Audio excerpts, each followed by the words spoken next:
Ecobici y HSBC. Con más de 50 millones de viajes, la unión más cercana entre dos puntos. Ecobici y HSBC. Presenta lo que hay que saber. Expansión Daily. La Suprema Corte avala que la Unidad de Inteligencia Financiera bloquee cuentas bancarias sin orden judicial. La autonomía del INE está en riesgo con 3 nuevos consejeros palomeados por Morena y Trump amenaza con eliminar a Irán en una sola noche si no reabre el estrecho de Hormuz. Es martes 7 de abril. Yo soy Mónica Alfaro y esto es Expansión Daily. Expansión Daily. Toda la información en voz de los editores de Expansión. Expansión Daily. Lo que hay que saber. Te doy la bienvenida a este episodio de Expansión Daily. Activa las notificaciones de este podcast en la plataforma en la que nos escuchas para que no te pierdas ninguno de nuestros episodios. Hoy está conmigo Dulce Soto, reportera de Expansión Política. Dulce, ¿te ha tocado ya volar desde el AIFA? Hola Mónica, ya me tocó estrenar el AIFA. El año pasado tomé un vuelo a Colima y bueno, es diferente la manera en la que hay que llegar al aeropuerto. Bueno, y es que siempre que hablamos del AIFA, siempre que está en nuestra conversación, unos dicen que es un enorme fracaso, otros que es un exitazo, pero ya nos podrás decir tú. Como nada es blanco o negro, en el episodio de esta semana de Cuéntame de Economía, les contamos sobre todos los grises que hay en medio del AIFA, lo que sí funciona y por qué, los retos que frenan su crecimiento, cuánto han pesado las expectativas que le pusieron y qué papel tiene que jugar este aeropuerto en el sistema aeroportuario de la Ciudad de México, del Valle de México. Las ligas, ya saben, para verlo o escucharlo, se las dejamos como siempre en la descripción de este daily. Y Dulce, el AIFA nos recuerda que muchas decisiones públicas se mueven en esta zona gris donde eficiencia y control conviven con dudas muy legítimas, y justo en ese terreno entra el siguiente tema, porque ¿hasta dónde puede llegar el Estado cuando se trata de vigilar el dinero? Lo digo por el tema de que la Suprema Corte de Justicia de la Nación determinó que es constitucional la facultad de la Unidad de Inteligencia Financiera para bloquear cuentas bancarias sin una orden judicial previa. Así es, Mónica. La Suprema Corte aprobó unos proyectos presentados por las ministras Loretta Ortiz y Lenia Batres, que digamos que avalan una reforma que realizó el Congreso de la Unión desde el 11 de marzo de 2022 a la Ley de Instituciones de Crédito y que deja sin efecto un criterio que utilizaba la Corte pasada, es decir, la que estaba conformada antes de las elecciones judiciales. Ese criterio impedía el bloqueo de cuentas sin una orden judicial y sin la solicitud de una autoridad o de un organismo internacional. Pero ahora la reforma menciona que la Secretaría de Hacienda, a través de la Unidad de Inteligencia Financiera, podrá introducir a una persona a la lista de todos los individuos que estén bloqueados si es que hay indicios suficientes de que se encuentren relacionados con los delitos de financiamiento al terrorismo o de operaciones con recursos de procedencia ilícita. Es correcto, tiene que haber esos indicios, y el proyecto de la ministra Ortiz responde justamente a la impugnación que presentaron los senadores de la oposición contra esa reforma. ¿Por qué? Porque lo que decían es que este cambio vulnera los principios de presunción de inocencia, algo pues que siempre había estado presente. Vulnera también temas como la audiencia previa, el debido proceso, la seguridad, la certeza jurídica.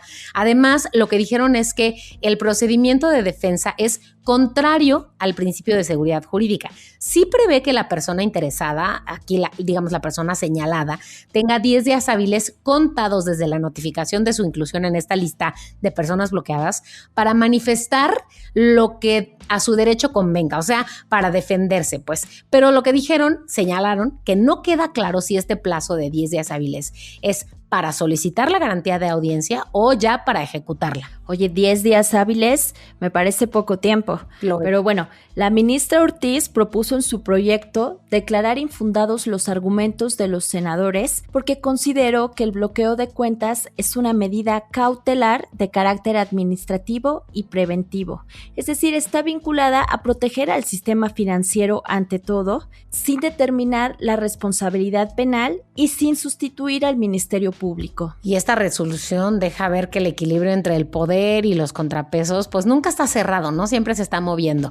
Y esa misma tensión es hoy la que atraviesa el árbitro electoral del país, el INE, quien hoy está pasando por un momento en donde su autonomía se ve en riesgo porque hace unos días, el 3 de abril, los consejeros Claudia Zavala, Dania Rabel y Jaime Rivera concluyeron su encargo y ahora pues se tiene que hacer un relevo, todo bien con eso, excepto que hay un riesgo. Morena palomará a 3 nuevos consejeros y junto con sus aliados, que estamos hablando del Partido del Trabajo, el Partido Verde, controla todas las fases del proceso de designación que está en curso y esto pues despierta la inquietud entre los expertos.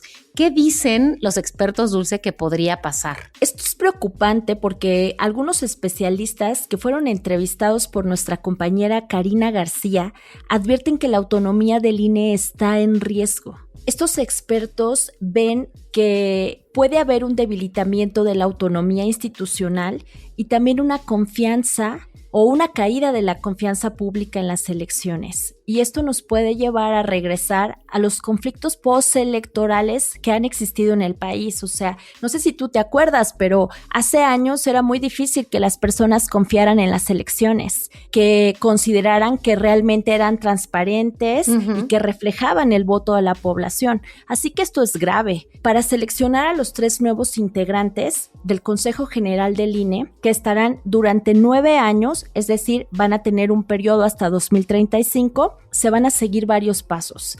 Y aquí les vamos a contar las fases de este proceso. A ver, empecemos por el Comité Técnico de Evaluación de Perfiles de Aspirantes a ocupar consejerías, que tiene al menos 3 de 5 integrantes vinculados a Morena. Además, en el registro de aspirantes a consejerías electorales del INE, una parte de los anotados están vinculados a Morena. Además, el Comité Técnico de Evaluación tiene personas cercanas a Morena que realizaron examen, entrevistas, que van a filtrar nombres para elaborar 3 quintetas con nombres de los mejores evaluados para enviarlos a la Junta de Coordinación Política. Pero, ¿qué pasa con esta Junta de Coordinación Política, Dulce? Si en los pasos previos ya hay mucha relación con Morena, pues te cuento que la Junta de Coordinación Política también tiene a Morena y a varios aliados conformando una mayoría. Y esta junta es la que va a enviar las quintetas a la votación al Pleno de la Cámara de Diputados, es decir, donde están todos los diputados de todos los partidos y donde, ¿qué crees? Morena y sus aliados también tienen mayoría calificada para decidir. Y en caso de que no haya mayoría calificada para designar a una o varias consejerías, se insacularán las listas ante el Pleno de mayoría morenista para determinar a los 3 nuevos consejeros. O sea, ¿esto significa que Morena va a designar a los consejeros? No, pero que tendrá gran injerencia en las decisiones que se tomen, eso sin duda. De hecho, Karina habló con algunos expertos, Edmundo Jacobo Molina, que es exsecretario ejecutivo del INE, quien señaló la posibilidad de que al llegar al Pleno de la Cámara, la propuesta, Morena imponga su mayoría, esto sin considerar pues a las otras fuerzas políticas. También habló con Leonardo Valdés Zurita, que es el ex consejero presidente del IFE, que es lo que antes era el INE, y dijo que Morena no tiene ningún interés en buscar rutas de acuerdo con los partidos de oposición y que parece que da la impresión de que ni siquiera se van a esforzar en buscar alguna ruta para construir consenso con la oposición, por lo que queda, dice él, es pedir que quienes queden como consejeros sean personas que sí tengan pues la capacidad técnica, ¿no? Y por ejemplo, Edmundo Jacobo también señaló que quienes lleguen a las consejerías del INE deben tener respeto, respaldo y credibilidad de todos los actores políticos, porque de lo contrario podría romperse, como ya dijimos, la confianza en este organismo electoral, la confianza en las elecciones, y esto podría generar dudas sobre los resultados de los votos, digamos, y ya tenemos unas elecciones muy cercanas que son el próximo año. Esperemos que no se detone un conflicto político. Sí, y cuando la confianza en las instituciones tan importantes como el INE se tambalea, no solo es un tema político, porque termina filtrándose y convirtiéndose en un tema económico. Los datos más recientes ya están empezando a dar señales de enfriamiento. ¿Y a qué me refiero? A la inversión fija bruta y el consumo privado en México, que arrancaron en el 2026 en terreno negativo. O sea, lo que esto apunta es a una desaceleración en los 2 principales motores internos del crecimiento de la economía mexicana. Pero vamos de uno por uno, Dulce. El primero es el consumo privado.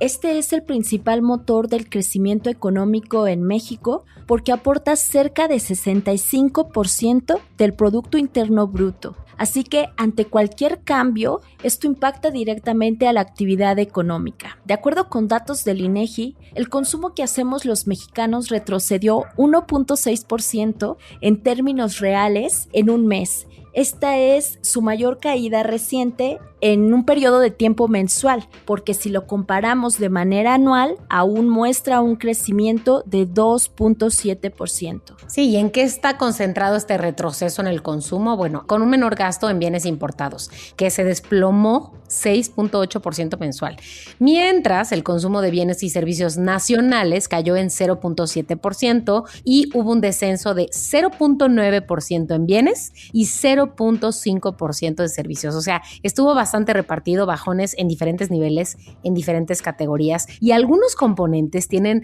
crecimiento en términos anuales. Particularmente hablamos de los bienes importados, que tienen un alza de 12.2%. Pero el retroceso mensual es que se está gastando menos al inicio del año, porque ahorita, por supuesto, tenemos cifras al cierre de enero. ¿Y qué onda con lo del capital fijo, con lo de la inversión en capital fijo? Pues mira, esta inversión es una especie de gasto que hacen las empresas, por ejemplo, en máquinas, en construcción, en transporte, pero cayó 1.1% mensual y se contrajo 2.2% en comparación con enero del año pasado. Esto muestra un deterioro más marcado en la inversión. Y ese principal lastre que mencionas en inversión viene justo del rubro de maquinaria y equipo, que cayó 8% anual, reflejando, ¿qué significa esto? Pues una menor adquisición de activos productivos por parte de las empresas. O sea, las empresas no están invirtiendo en estos activos productivos. Y a esto hay que sumar que la construcción logró mantenerse en terreno pues positivo anual con 3.8%, aunque también tuvo una caída mensual de 0.8%. Esto apunta una desaceleración incluso en este segmento.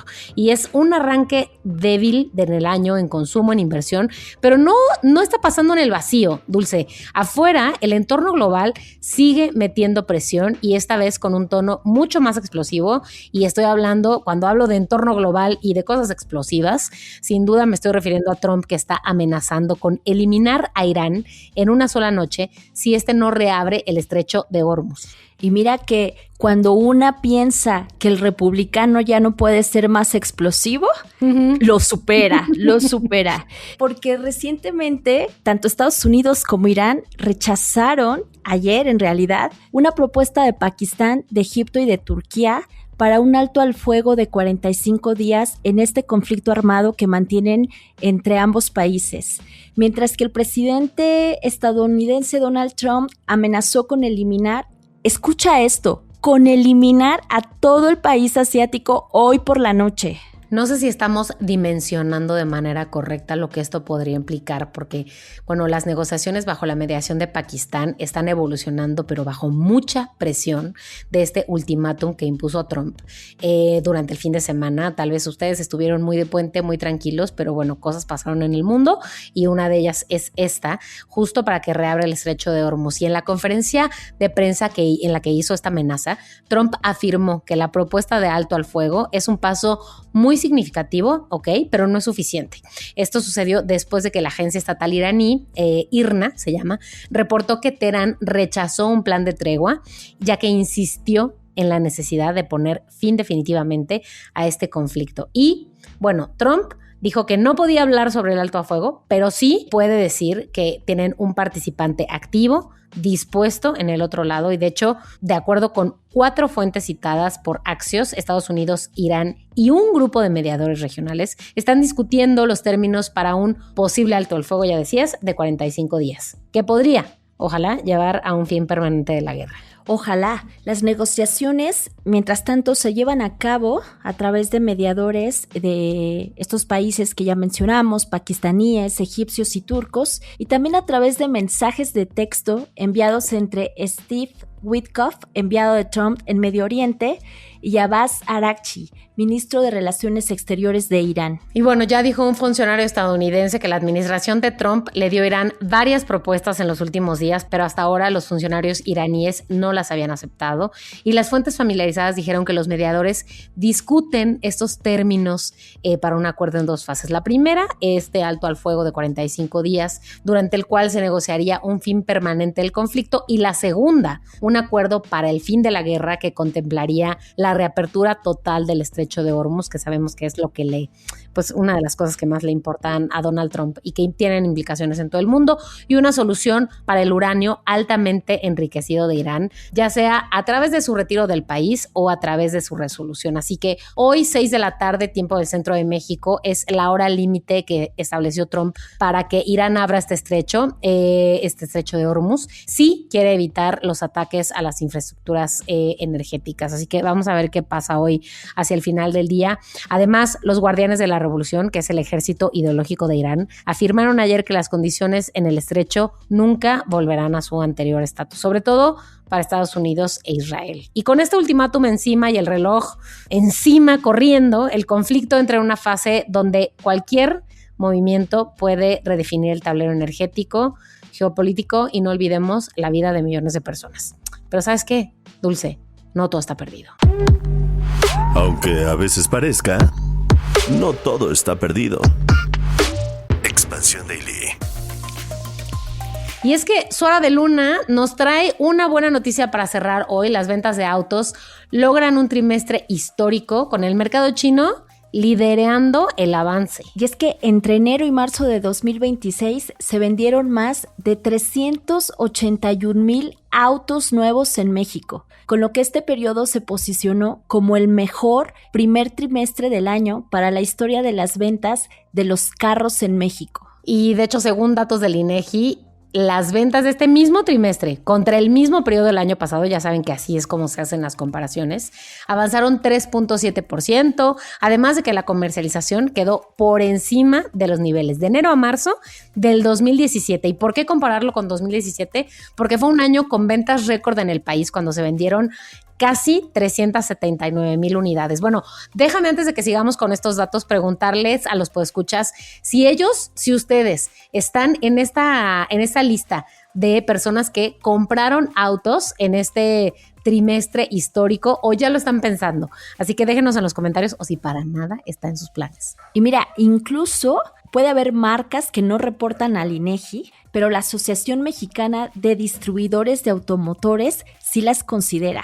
Y entonces explicó que si se sumaran esas marcas, digamos, los niveles de ventas se acercarían a los casi 406,000 autos nuevos, lo que significaría un avance contra el año pasado de 5%. Ahora, pero veamos quién va, en qué lugar y cómo van creciendo. Las asiáticas son las que registraron los incrementos más altos en ventas. En específico, hablamos de marcas chinas. Y las europeas tuvieron más bien los descensos más pronunciados. Nos referimos, por ejemplo, a Mercedes-Benz, que cayó 36%, Volvo, que cayó 34%, BMW, que cayó cerca del 9%, pero Nissan sigue siendo la reina, la marca más vendida en el país, con cerca del 18% de participación en el mercado. Después está General Motors con el 13%, Volkswagen con el 11% y despuesito Toyota y Kia. Y las marcas que más registraron sus ventas al alza este primer trimestre